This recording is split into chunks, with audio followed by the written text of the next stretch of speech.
આ શિવાજીના હાલરડામાં મેઘાણીએ લખ્યું, આભમાં ઉગેલ ચાંદલો જીંજાબાઈ ને આવ્યા બાળ, બાલુડાની માત હિચોળે અને ધણણ ડુંગરા ડોલે. એટલે શું અર્થ આનો? મેઘાણીએ જ્યાં જ્યાં ભૂલ લાગી છે અથવા ન સમજાણું હોય ત્યાં એને સ્ટાર કરી અને નીચે જવાબ લખ્યો છે. મારો મેઘાણી બાપુ આમાં જવાબ લખતા ભૂલી ગયો. એક માયો કહે છે કે ડુંગરાની ધણેડાટી શેની હતી? ડોલ્યા કેમ ડુંગરા? ડોલ્યા છે, ધ્રુજ્યા નથી. ડોલવું ને ધ્રુજવું એમાં ફેર છે. ધ્રુજવું ત્યાં ભય છે, ડોલવું ત્યાં આનંદ છે. આભમાં ઉગેલ ચાંદલો, ચાંદલો એટલે રાત થઈ ગયેલી. કોઈ સૂરજના ગોળા જેવો છોકરો નહીં ભારત વર્ષમાં કે મુગલોની હામો થઈ શકે. બધા અંધારાના દીકરા થઈ ગયા હતા બધા.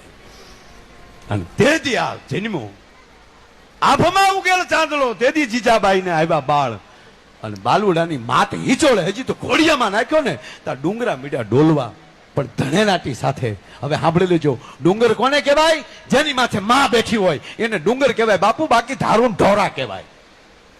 પાવાગઢનો ડુંગર મહાકાલી બેઠા છે, ચોટીલાનો ડુંગર માં ચામુંડ બેઠી છે, ગિરનારનો ડુંગર માં અંબા બેઠી છે. જે ડુંગર ઉપર માં બેઠી અને ડુંગર કહેવાય, તો માં બેઠી તો એ ડુંગર ડોલ્યા શું કામ?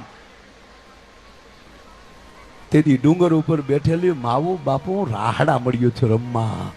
એ પગની ઠેહથી ધણણાટી બોલતી હતી અને આજ માવું વર્ષો પછી રમતી જોઈને તે ડુંગરા ડોલવા મળ્યા. ભાઈ ભાઈ. અને તેથી એ શક્તિઓ કહેતી હતી કે આવ્યો હવે શક્તિનો જિલ્લારો, હવે આવ્યો હાથમાં શમશેર લઈ અને હિન્દુસ્તાનને રખોપું કરનારો.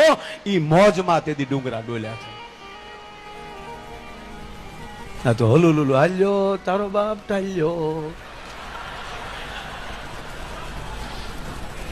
અને હાલડું કહેવાય યાર.